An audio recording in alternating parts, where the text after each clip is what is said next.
Hi everyone. I kindly want to share the story about my sick boy who was diagnosed with brain tumor some months ago, like 2 months ago. The boy is very sick, not able to coordinate his body functions, na nijua alipatikana kuna brain tumor, cancer of the brain, na we are trying to seek a treatment for him, which has not been an easy thing. So nimekuwa nikiongea na my friends and relatives, so we are trying to find out a way ya kumsaidia for the treatment. Na I have found it good to share the story of the boy vile amekuwa mgonjwa since alianza kuwa mgonjwa until where we are. So I'm just kindly requesting you my friends to watch this video to the end ili muweze kujua haswa kabisa the journey ya ugonjwa wake ulianza lini up to where we are at the moment. And kindly mtu atakuwa na usaidizi wote, tunaomba pia utaweza kutusaidia ili huyu kijana apate usaidizi wa matibabu na akue pia na afya njema na aweze kucheza kama watoto wengine. Anatamani sana kucheza na watoto wengine lakini inamsumbua. So I'm just humbly requesting you people and friends, kindly watch this video to the end so that you can be able to understand the journey of this boy and how far we have gone. Hello, how are you everyone? And nimefurahia sana kuja hapa ili ni share story yangu na nyinyi, my friends and family, kuhusu the journey for my son who has been sick since July this year. It has not been an easy journey, and my friends and family mmekuwa mkiniuliza niwaeleze what has been happening all that from that time up to where we are at the moment.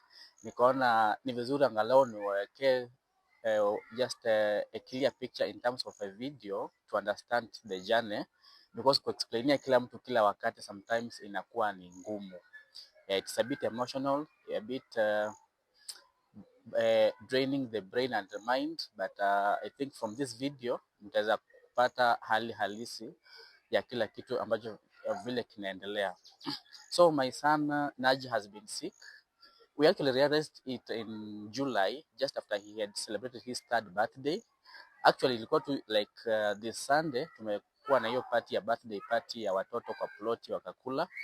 Then after 2 weeks there later, ndio one morning we just realized that mtoto akiamka anaturn kichwa upande mmoja akitembea. So tukashindwa what will be the issue. So at first we thought maybe anaweza kuwa alilala vibaya, maybe akaka shingo vibaya, juu alikuwa anapenda sana kuitisha pillow akitaka kulala. So hata ukimnyima anaanza kulia. So we made a small like the throw pillow ya viti, unamwekea hapo ili tukumdanganya ili aweze kulala, then akilala then we used to remove it ili tukumsaidia tu ile aweze kulala. So after hiyo wakati alituona na turn kichwa on one side, we thought like maybe anaweza kuwa ni kulala vibaya, alikuwa analala vibaya ikamuumiza shingo. Tukasema let's give it a chance, like 3-4 days we observe and see. Although at that point ilikuwa pia ukijaribu kumweka shingo straight anakuwa tu sawa, but after some few minutes ana turn tena involuntarily tu, like bila hata yeye mwenyewe anajua ana turn shingo. And the milestones ilikuwa sawa. The boy has been playful, very jovial, anacheza, anaongea, anahesabu 1 to 20 everything. Na although alikuwa bado hajaanza shule. So after 1 week we realized that no, the problem was persisting for too long, and we insisted like we need now to go for checkup. Aende kwa daktari tuone shida inaweza kuwa iko wapi. So ndio tukaenda hospitali one of St. Francis Hospital wenye anaijua hapo Kasarani. Tukaangalia, tukaenda kwa daktari akamuona, akasema mtoto anaona kama hana shida kubwa vile, maybe tu niyo tu anakuwa either alianguka kama aliumizwa na mtoto wake akicheza. Akasema tumpe time tuone kama itaisha, because we ran the tests, blood samples and everything, there was nothing alarming from the testing ilifanywa as a lab. Kuanzia hapo ndio tukaona hebu tumpe hiyo weekend, juu ilikuwa na Friday, so the next week on Monday tuone vile atakuwa ameendelea. So the funny thing, hiyo weekend by Monday alikuwa sasa tunaona pia sasa anaanza kuturn macho side moja, anashindwa kuangalia ile blink macho, kuangalia side by side. Akitaka kuangalia kitu huku lazima turn the entire body. Ndio tukaona pia there's a problem there. So we went back to the hospital again, the same St. Francis. So tukaona pediatrician, kwa daktari wa watoto, kumwangalia akasema huyu mtoto anahitaji kufanyiwa check-up ya macho, na that's the ophthalmologist, daktari wa macho sasa muangalie ajue kama labda kuna shida ya macho ama kitu ingine. Tukaenda kwa daktari wa macho, akamwangalia, akaassess kila kitu, akasema mtoto hana shida ya macho. Labda kitu inaweza kuwa ni mbaya pale, labda kwe labda anajaribu ku adjust in terms of hiyo shingo vile inashindwa kuiturn, ndio maana macho pia ina stand towards one side. Although akarecommend tuone physiotherapist. The same day we paid for check up ya physiotherapist pia. Akaona physiotherapist who was very calm, very composed, jovial. Wakacheza na yeye hapo, akijaribu kumassess everything. Akasema kwani mtoto kama kuna shida yote inahitaji physio, but just to make it good, tulikuwa tuna massage shingo kidogo kidogo, na just to make it akue more active, maybe the systems could become okay. That was now the second week of, that was still in July, the second week of seeking medical attention. We realized that things were not still changing. I had to contact a friend of mine who is also a doctor, Dr. Watoto. He's a friend of mine, just to find out what he thinks about this baby, because everything I'm trying to see, because I'm also a medic, so I understand some things here has add up in terms of mtoto vile namuona na vile anaendelea. So akaniambia the best thing ni nione tena pediatrician tena. So he now sent me to a specific pediatrician who he knew is a good one with babies and children. So I went to him again the same month of July. Yeye pia akamuangalia, akamuassess, akaona mtoto ni kama hiyo actually hiyo wakati alikuwa sasa pia ku lose balance akitembea, unaona hawezi enda straight, naenda ni kama anataka kuanguka towards one side.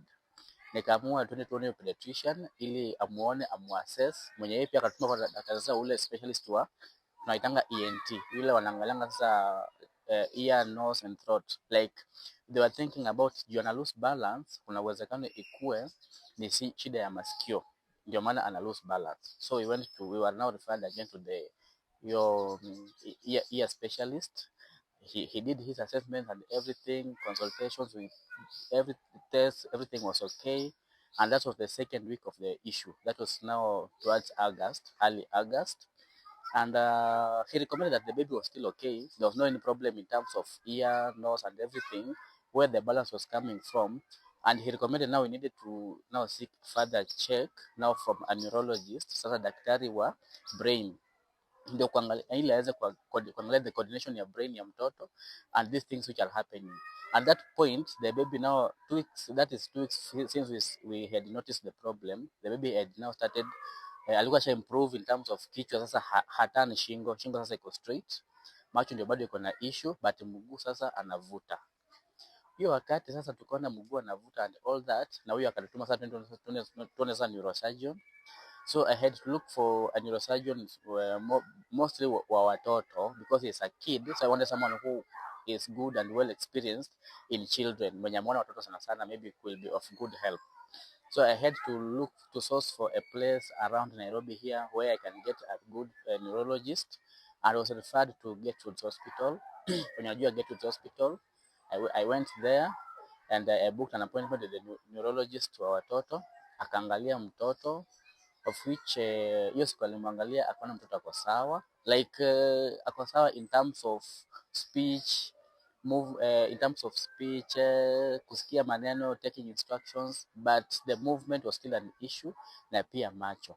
So they did a test inaitwa EEG. They put some codes kwa kichwa, so many codes, kuangalia how the brain is coordinating with the body functions and everything. So the EEG turned up to be normal. That was in early August. But he recommended we do an MRI for the brain, ili waweze kuangalia maybe kama kuna shida sasa kwa brain, ndio na coordinate hizi vitu zote, wafanye sasa picha ya brain, they be able to check on that. So he recommended that do an MRI, of which their budget at Getwoods a bit, it was not comfortable with my pocket. So I had to source for the same outside, then bring it back to the neurologist at Getwoods Hospital, and who were also very friendly and very informed in terms of the problem. So when I did the MRI, which we went to a facility, German's Medical, that is in Nairobi, Upper Hill, we did an MRI there, of which after MRI ilitoka, tukarudishia daktari the results, and the results were not good, because the results showed the baby had developed a tumor, as we'll be able to see the letter will be attached in this video. There's a letter chart attached down here.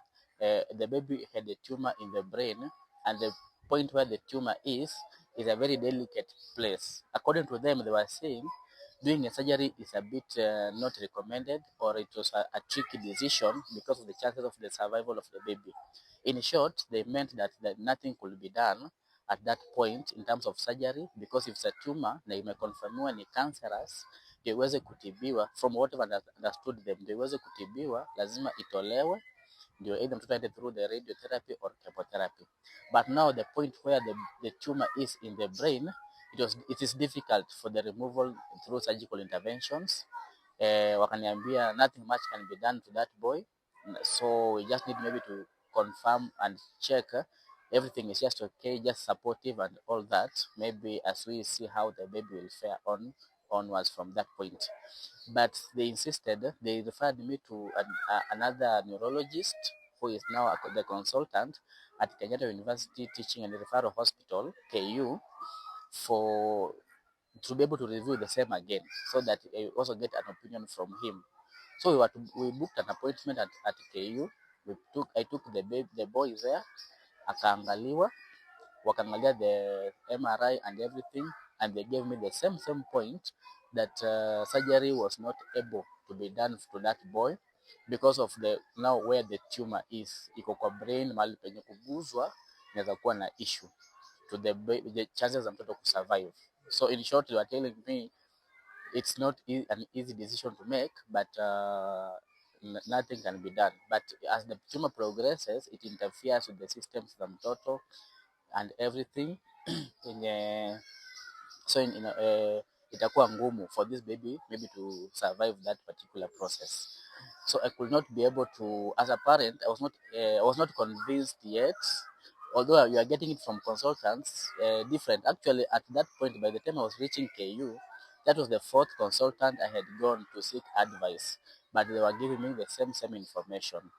So I had some other friends whom I shared the story with, but they told me, bado lose hope, tusifike mwisho at that point.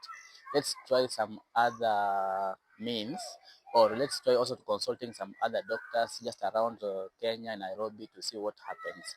So they shared a number of a certain neurosurgeon mwenye nilienda kumuona. That is after nimekaa almost a month, nijaribu kuangalia na kufikiria what else could I do, because also it's also not an easy thing, because all this it requires finances and money. So if you're going to see the neurosurgeon, it requires money and everything. The logistics involved is too much. So I had to book an appointment with the doctor on a Friday. I remember that Friday is the date when the week when we lost Honorable Prime Minister, may his soul rest in peace, that week on Thursday. So I was supposed to see the doctor on Friday. So depending on that situation of the morning period, there was a holiday also given on Friday, so the doctor was not able to be available that Friday. So I had to postpone the same to the next week.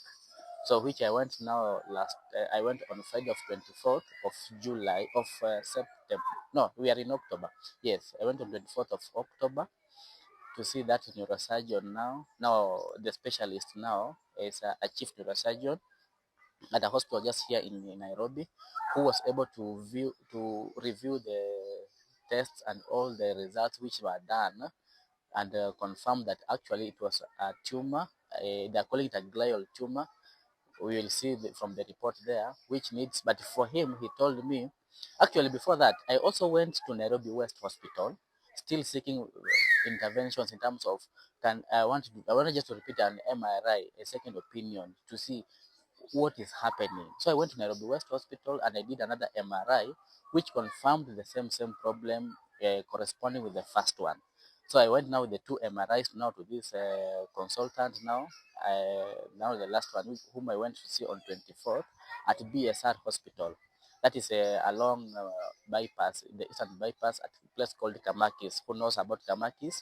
At that point, there's a hospital there, BSR Hospital, and the doctor was able to review the child and the tests which had been done, including the MRIs, and he said that saying something cannot be done from the previous doctors is still okay. It is because of that he was trying to explain to me so that I can be able to understand that it is because of where the surgery could be done. It's not easy to remove the tumor, which he said the same point from the previous doctors, but he recommended that we can do a biopsy, that is just taking a sample of that tumor for laboratory investigations, of which from there now the baby can be assisted in terms of another technology of treatment, which is not necessarily removing the tumor, but using a certain technology to try and shrink it, of which the service is not available here in Kenya.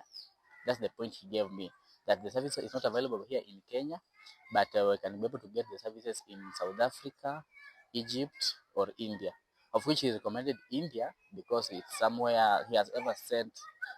He has a good report in terms of people who have been treated in India. Also, he suggested for the treatment to be done in India, but first the biopsy should be done here in Kenya on a budget, which he explained to me everything, and I'll be sharing it still in the same video here.